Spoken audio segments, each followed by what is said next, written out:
أبقى ونر طريقي كي أراه يطيب. بسم الله الرحمن الرحيم. الحمد لله رب العالمين، والصلاة والسلام على أشرف الأنبياء والمرسلين نبينا محمد وعلى آله وصحبه أجمعين. Chers frères, chères sœurs, assalamu alaikum wa rahmatullahi wa barakatuh et bienvenue à tous dans la continuité de ces cours sur les bénéfices des piliers de la foi. Et nous étions arrivés au cours passé aux bénéfices de la foi au livre révélé par Allah subhanahu wa ta'ala comme guide et lumière pour les créatures et pour ceux qui souhaitent la guider et qui veulent la guider et qui cherchent la guider. Et ça fait partie de la grande miséricorde d'Allah subhanahu wa ta'ala d'avoir révélé ces livres afin qu'ils soient guidés pour nous, pour les créatures dans ce bas monde. Et le livre, le meilleur de ces livres, Al-Qur'an Al-Karim, le noble Coran, révélé au messager d'Allah, sallallahu alayhi wa sallam, qui a abrogé tous les livres révélés auparavant par Allah subhanahu wa ta'ala. Et ces livres et les législations d'Allah subhanahu wa ta'ala, la législation qui vient avec les livres au messager, elle n'est que justice dans toute chose, guidée, lumière et justice dans l'application de ces législations. Bien évidemment, comme l'homme est ingrat, les livres avant le Coran, avant le Coran, avant le noble Coran, étaient entre les mains des hommes. Et ils ont apporté falsification et changement dans ces livres révélés par Allah subhanahu wa ta'ala, comme nous allons le voir. Mais le Coran, le noble Coran, Allah subhanahu wa ta'ala, il s'est porté garant de sa protection. Et ça, c'est une sagesse du fait que les messagers qui sont venus après les livres falsifiés, ils venaient apporter preuve de falsification et se désavouer de ce qui a été apporté comme falsification et réfuter ce qui a été dit sur Allah subhanahu wa ta'ala et qui n'est pas en droit d'être dit. Mais le Coran, il n'y a plus de messager qui vient après Muhammad alayhi salatu wassalam. Donc parmi les sagesses, le fait que le Coran, Allah subhanahu wa ta'ala, c'est lui qui s'est porté garant de sa protection, et personne ne pourra falsifier quoi que ce soit de ce noble livre. Et c'est pour cela que vous voyez que beaucoup de personnes apprennent le Coran par cœur. Et si tu changes une lettre, ne serait-ce que de la sourate al-Fatiha, l'ensemble des musulmans qui connaissent al-Fatiha, ils vont dire que cela ne fait pas partie du livre d'Allah, qu'il y a une faute ou une erreur. Et Allah subhanahu wa ta'ala a cité cela, que ces livres sont guidés et ils apportent des informations qui amènent toute information contenue dans les livres révélés par Allah sans justice. Allah subhanahu wa ta'ala, comme nous avons vu, a dit لَقَدْ أَرْسَلْنَا رُسُلَنَا بِالْبَيِّنَاتِ وَأَنزَلْنَا مَعَهُمُ الْكِتَابَ وَالْمِيزَانَ لِيَقُومَ النَّاسُ بِالْقِسْطِ. Par Allah, nous avons envoyé nos messagers avec des preuves manifestes et nous avons fait descendre avec eux les livres et les préceptes de la justice pour que les gens établissent la justice avec ces livres révélé. Et nous avons vu parmi les livres At-Tawra, la Torah. Allah subhanahu wa ta'ala il dit Inna anzalna at-Tawrata fiha hudan wa nur yahkumu biha an-nabiyyuna alladhina aslamu lilladhina hadu والربانيون والأحبار بما استحفظوا من كتاب الله وكانوا عليه شهداء. Nous avons fait descendre la Torah qui a été descendue sur Moïse.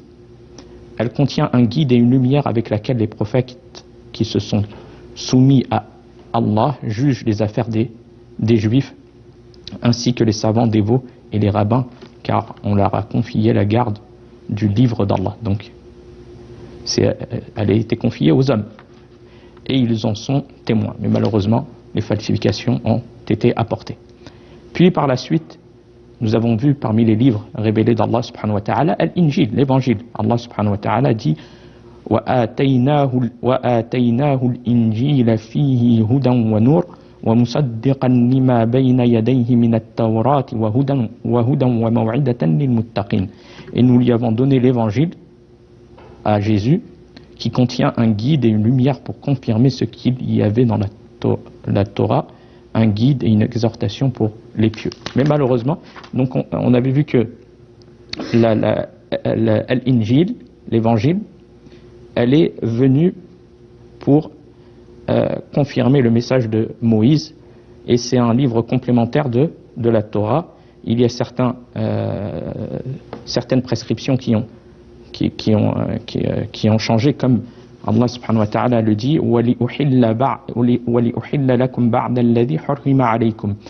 et pour que je vous rende licite une partie de ce qui vous avait été rendu interdit dans la Torah. Donc c'est un livre complémentaire.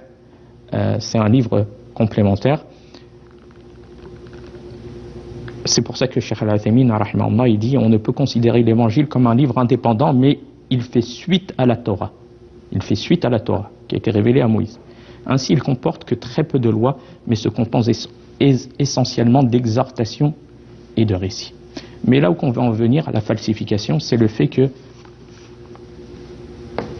Allah subhanahu wa ta'ala, si les chrétiens de nos jours suivaient la saine logique et l'évangile réellement révélé sans falsification au messager d'Allah sallallahu alayhi wa sallam, Jésus alayhi salam, il a annoncé la venue d'un messager après lui qui est Muhammad sallallahu alayhi wa sallam, comme Allah subhanahu wa ta'ala a dit وَإِذْ قَالَ عِيسَى بْنُ مَرْيَمَ يَا بَنِي إِسْرَائِيلَ إِنِّي رَسُولُ اللَّهِ إِلَيْكُمْ مُصَدِّقًا لِمَا بَيْنَ يَدَيْهِ مِنَ التَّوْرَاةِ وَمُبَشِّرًا بِرَسُولٍ يَأْتِي من بعده اسمه أحمد فلما جاءهم بالبينات قالوا هذا سحر مبين. Et mentionne, regardez ce qu'il dit à Isa alayhi salam, fils de Marie, Jésus, fils de Marie. Et mentionne, lorsque Jésus, fils de Marie, dit ô fils d'Israël, je suis le messager d'Allah, envoyé vers vous, confirmant la Torah, révélée avant moi, à Moïse, et annonçant la venue après moi d'un messager dont le nom sera Ahmed, qui est un des noms du prophète Mohammed sallallahu alayhi wa sallam. Mais lorsque celui-ci leur apporta des preuves évidentes, le prophète sallallahu alayhi wa sallam, il est venu avec des preuves évidentes. Qu'est-ce qu'ils disent? Ils disent c'est une magie manifeste. C'est une magie manifeste. Lorsque Mohammed sallallahu alayhi wa sallam leur apporta les preuves manifestes de sa prophétie, les mécréants dénégateurs prétendirent qu'il s'agissait de magie. Et ça, c'est l'orgueil, le fait de ne pas vouloir se soumettre. Mais la non-soumission sera leur cause s'ils ne se répandent pas de cela. Si la cause de leur perte et de l'enfer éternel, car le fait de ne pas croire au messager sallallahu alayhi wa sallam et de ne pas suivre sa législation ne rend pas la personne musulmane. Et aussi le fait que parmi les falsifications apportées au livre, comme dans l'évangile, le fait que Jésus a dit, le fait de prendre Marie, mère de Jésus, ainsi que lui-même, Jésus alayhi salam, comme divinité en dehors d'Allah, or que Jésus alayhi salam, il s'est désavoué de cela. c'est un serviteur et messager d'Allah, alayhi salam, que nous on croit comme messager et serviteur d'Allah. Et Allah subhanahu wa ta'ala prouve cela dans le Coran.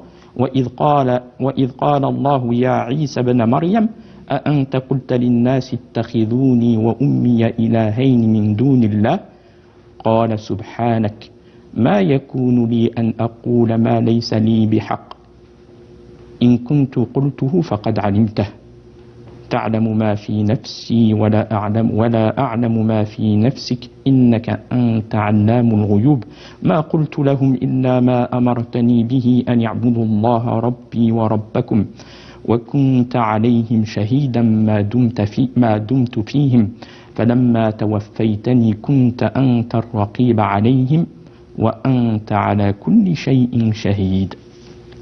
Qu'est-ce qu'il dit Allah subhanahu wa ta'ala quand il a dit à Isa, à Jésus, dans le Coran, Allah il dit, ô Jésus, fils de Marie, est-ce toi qui as dit aux gens, prenez-moi et ma mère comme divinité en dehors d'Allah? Qu'est-ce qu'il a répondu? Jésus, alayhi salam, avec le bon comportement, en s'adressant à Allah subhanahu wa ta'ala, il dira, gloire et pureté à toi. Il se désavoue, gloire et pureté à toi. Il ne m'appartient pas de dire ce à quoi je n'ai nul droit de prétendre. Si je l'avais dit, tu l'aurais su, car Allah subhanahu wa ta'ala, il sait toutes choses. Il n'y a rien qui lui échappe. Tu sais ce qui est en moi, et je ne sais pas ce qui est en toi. C'est toi seul qui connais l'invisible. C'est toi seul qui connais l'invisible. Je ne leur ai dit que ce que tu m'as ordonné. Que ce que tu m'as ordonné.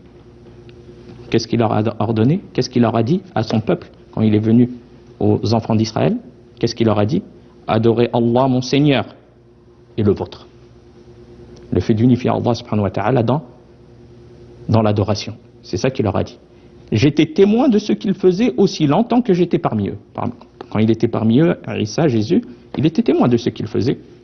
Puis lorsque tu m'as rappelé à toi, il a été élevé au ciel, alayhi salam, avec son âme et son corps, c'est toi qui les observais et tu es témoin de toutes choses. Si tu les châties, ils sont tes serviteurs. Et si tu leur pardonnes, c'est toi, le puissant, le sage. Donc Isa alayhi salam, il nie et il réfute ce qu'on peut voir par exemple de nos jours. Le fait de dire que Allah est trois, que Marie et Jésus sont pris comme divinité en dehors d'Allah subhanahu wa ta'ala, tout cela c'est faux et tout cela prouve la falsification des livres. Donc le suivi logique montre ce qui a été apporté comme falsification et comme mensonge sur Allah et sur les messagers d'Allah alayhim salam. Et parmi les livres nous avons les psaumes, Az-Zabour qu'Allah a donné à David alayhi salam, et les feuillets d'Abraham qui ont été donnés à Abraham alayhi salam, et le noble Coran qui est le meilleur de ces livres. Hudan linnas wa bayyinatin min al-huda wal furqan, guide pour les gens et preuve claire. Ce Coran, ce noble Coran, preuve claire de la bonne direction et du discernement pour celui qui veut suivre le droit chemin dans ce bas monde. Il n'y a pas plus grande lumière et plus grand bien que de suivre les directives de ce noble livre. Et bien évidemment, nous croyons, nous, musulmans, à tous les livres envoyés à Allah subhanahu wa ta'ala de manière particulière, comme ils nous ont été cités dans le Coran et la Sunna, comme les livres que nous avons cités, la Torah, l'Évangile, les psaumes, la Torah, l'Évangile, les psaumes, les feuillets et le Saint-Coran. Et nous aussi, nous croyons aux livres qui ont été révélés et dont les noms ne nous ont pas été cités, nous y croyons de manière générale. Bien évidemment, le fait de comprendre aussi une chose, c'est que le Coran, il est venu abroger l'ensemble des livres révélés par Allah auparavant. Donc il n'est pas permis de rechercher guider et droiture par la Torah, ou par l'Évangile, ou par les psaumes, et autres et autres. Non. Yani, tu dois rechercher la guidée par ce livre qui a abrogé, le Saint-Coran, qui a abrogé tous les livres venus auparavant. Et ça, c'est une chose importante.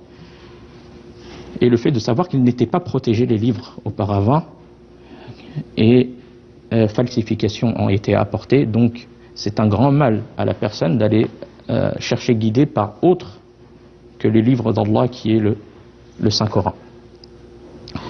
Et Allah subhanahu wa ta'ala il prouve cette falsification par de nombreux versets. Parmi ces versets, Allah subhanahu wa ta'ala il dit, parmi selon les livres qui ont été falsifiés avant le Saint-Coran, min alladhina hadu yuharrifuna al-kalima an mawadi'i. Parmi les juifs, il en est qui détournent les mots de leur sens. Voilà, les falsifications. Mais Allah subhanahu wa ta'ala, il est parfaitement savant de toutes choses. C'est pour ça qu'il nous informe des choses que nous ne connaissons pas et que nous ne savons pas. Allah subhanahu wa ta'ala, il dit aussi فَوَيْلٌ لِلَّذِينَ يَكْتُبُونَ الْكِتَابَ بِأَيْدِيهِمْ ثُمَّ يَقُولُونَ هَذَا مِنْ عِنْدِ اللَّهِ لِيَشْتَرُوا بِهِ ثَمَنًا قَلِيلًا فَوَيْلٌ لَهُمْ مِمَّا كَتَبَتْ أَيْدِيهِمْ وَوَيْلٌ لَهُمْ مِمَّا يَكْسِبُونَ. Malheur donc à ceux qui composent un livre, Allah dit, malheur donc à ceux qui composent un livre de leurs propres mains. Falsification. Puis qu'est-ce qu'ils disent? Qu'est-ce qu'ils disent aux gens? Ils trompent les gens par cela.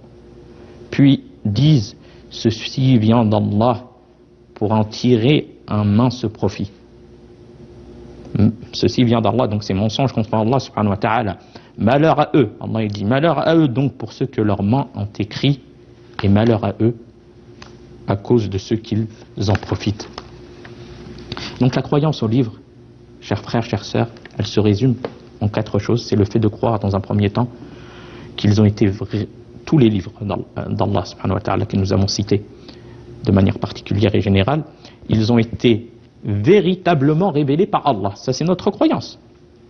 Donc on croit en l'évangile, on croit en la Torah, on croit aux psaumes, on croit aux feuillets et on croit au Saint-Coran, on croit à l'ensemble des livres révélés par Allah. Et le deuxième point, c'est le fait de croire aux livres dont on nous a indiqué les noms et aussi ceux de manière générale. Et de considérer véridiques les informations qui s'y trouvent comme celles contenues dans le Coran. Ce qui a été révélé dans le Coran, on doit prendre ça comme véridique et œuvrer avec le Coran qui a abrogé les livres précédents. Et cela nous montre la miséricorde d'Allah subhanahu wa ta'ala de nous avoir révélé ces livres et de reconnaître la sagesse d'Allah qui a légiféré des lois conformes à chaque communauté dans ces livres. Et le Coran qui est la dernière révélation est valable pour toutes les créatures en tout temps et tout lieu jusqu'au jour de la résurrection. Wa fil khitam, on demande à Allah subhanahu wa ta'ala d'illuminer nos cœurs par ce noble Coran et de le mettre en pratique. Hadha wallahu a'lam wa sallallahu ala nabiyyina Muhammad wassalamu alaykum wa rahmatullahi wa barakatuh. طيب الحياة بحبنا للدعوة لله رب العالمين.